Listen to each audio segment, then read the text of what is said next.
So this day started out like any other day that I get up as an artist.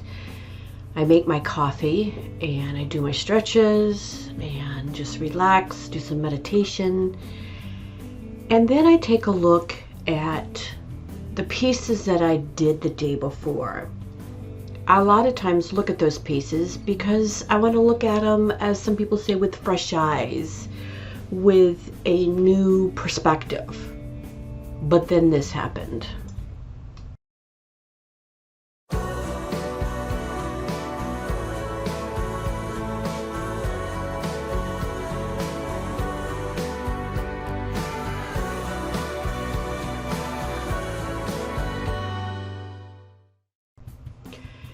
This is a painting I had done the night before, and it was a work in progress. I knew it wasn't done. I had already done quite a few layers underneath, a lot of texture, a lot of different areas of color, and spray paints and stencils and mixed media, etc. Then I put the painting up. I'm looking at it with my cup of coffee, and then I see in the bullseye the apparatus. And then I spit my coffee across the room because I was laughing. Now, once you see it, you just can't unsee it, right? So just to let you know, this is what I ended up with the painting, and I'm going to take you through the scenario of how I got to where I was and where I felt the painting was finished. Many times there's this dance back and forth, and the reason why I, as an artist, and I can't speak for every artist, but a lot of artists will say that there's a lot of layers underneath, because those layers underneath ended up creating what you see as the underpainting through the white paint. By white paint, the titanium white is somewhat translucent, so you can see through it. Also, each layer of paint, each stroke, each thing that I do on the painting helps tell me what to do next. It's like an inspirational stroke that tells me where to go next. So even though a lot of the areas may be hidden with the white paint, those areas were critical to get me to where I am on this painting, and where I feel that I love the finished outcome of the painting. Would everybody love my particular abstract? No. Just like there's different types of clothes that people like. But as the artist, I love where this ended up. So I'm going to take you on the journey of how I came to this end of how this painting looks. Alright, so I've brought you down to my art studio, and I guess my camera has some hiccups here, but I brought you over to the easel, and so I have added an extension to the camera, and that's probably, maybe it's not a tight connection, but I think you can get the idea. I do bring the painting over to the table at some point. So this is what I'm looking at, and that's the area there that was bothering me, and I can't get past it. One, it's right in the middle of the painting, so even if it wasn't a apparatus looking appendage that I was seeing it, it's right in the middle of the painting. So I'm going to grab some tools, some additional some paint, some ideas, and that's a trowel, and the other is just like a paper towel holder. So there's different things we can do, but there is no one focal point on this painting. There's not one area that I'm looking at that my eye is resting on, or my eye's not flowing. It's actually getting stuck right there in the middle, and I have to fix that. But there are areas of interest on the painting that I love. So I have to go through this dance, as most artists will find that they will have to go through this. It's not a magical thing that you just jump up and everything is clear. So I grab my clear sheets where I've painted some objects on them, and I'm putting them up, and I like that one. I like that swatch of a yellow. It's a bigger. See, a lot of my objects there kind of the same size, which is a problem for me because there's nothing interesting. Well, there's nothing of interest to me that I want on this painting at this particular point. It's not there yet. So I will also take a clear one, and there's some more. There's some circles and stuff, but I can take a clear one and make a design that might be desirable to me. So this is the scenario I'm going through right now.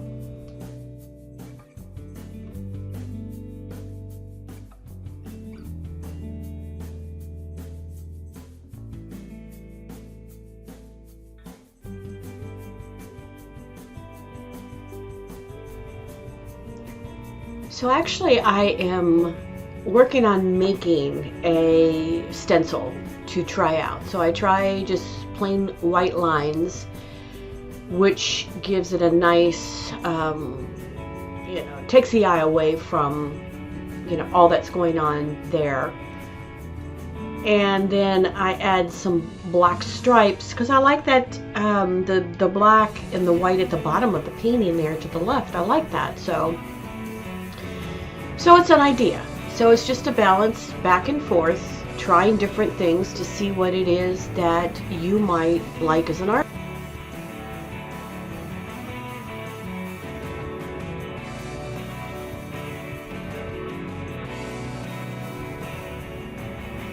So I go ahead and grab my paint and my black and white, and I go ahead and start into working on the actual canvas itself.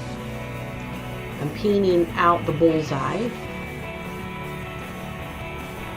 So as I work through the painting, I'm going to speed this up a little bit until I get to a point that I might want to stop and do a narration.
So at this point, I'm grabbing a sheet, and then I talk about this in a course that I'll link down below, Finding Your Artistic Voice.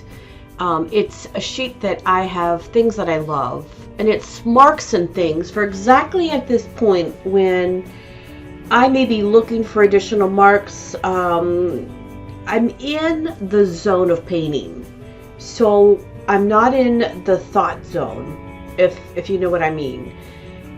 I needed, I looked down at my list, and they're just marks that I've made before, marks that I've liked, marks that I've used when I get stuck on a painting.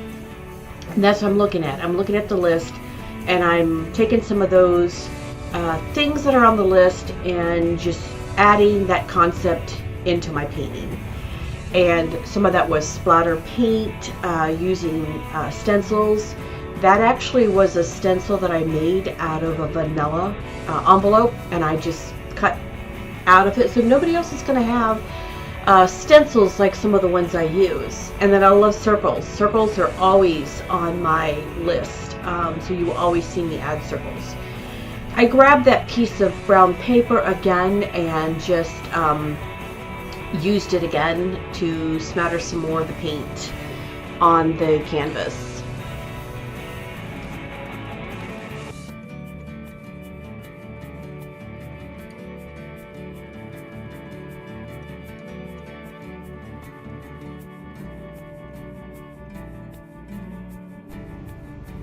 Turning the canvas helps give a different visual look. It helps you many times if you have an area of the painting that you don't want to paint over, but it's not helping you. Sometimes that helps. Now I'm looking at color, and so I grab some of the orange, and now I completely turn the painting upside down.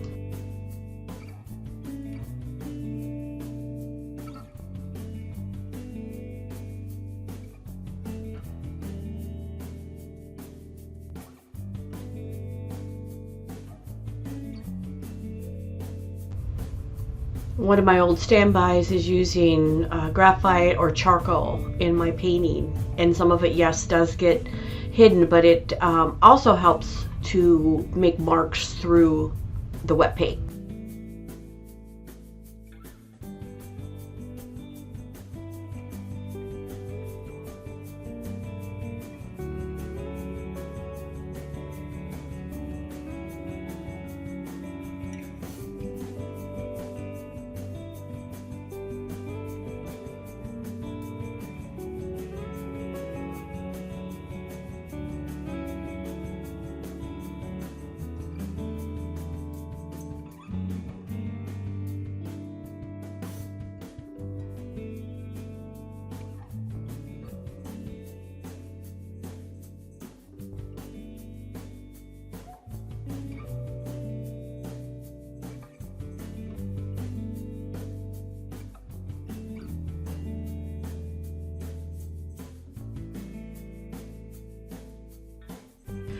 Okay, now I brought this to the table and I see how busy it is. So at this point my camera dies. So let me walk you through what I did. So I took the two paintings, the before, I decided to tone it down, and the point where my camera will pick back up. And you can see, even though the painting, you know, one of them is turned upside down, the reason why I toned down is the one on the left, you cannot, your eyes don't stop. They go all over the place. The one on the right has some interesting marks, and to me, I start to like the painting. I start to connect with it. A lot of the underneath, the underpainting, still shows through because the titanium white has a translucency to it. So I hope you understand the reason why I did this, and a lot of artists do this. It's like a push and pull to give your eye a place to rest and to enjoy the painting. And it was just way too busy before. So I'm going to pick you up on where I went from this point. So I have toned down a lot of the painting. I have done the translucent white. You can still see some of the underpainting. And now I feel like I can breathe. I can see some of the areas that I'm enjoying. The eye bounces around, and there's space around each of the objects. And so I'm going back in and just adding some of my favorite lines using black. I did a lot of the graphite, different thicknesses right through the wet paint, which really helped bring up some of the color from underneath. And here I'm just adding some black lines to just add more interest to the top of the white. And I'm loving where it's going.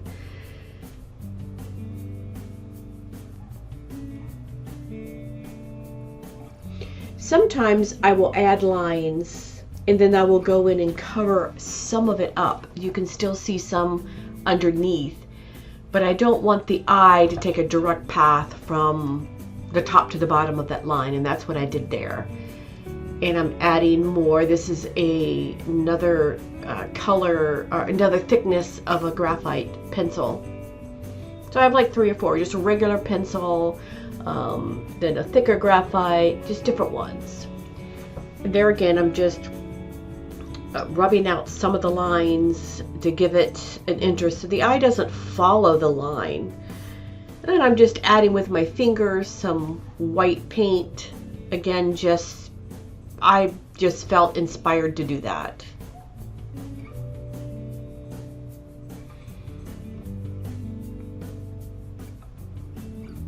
So I'm able to look at this painting now and see areas that interest me.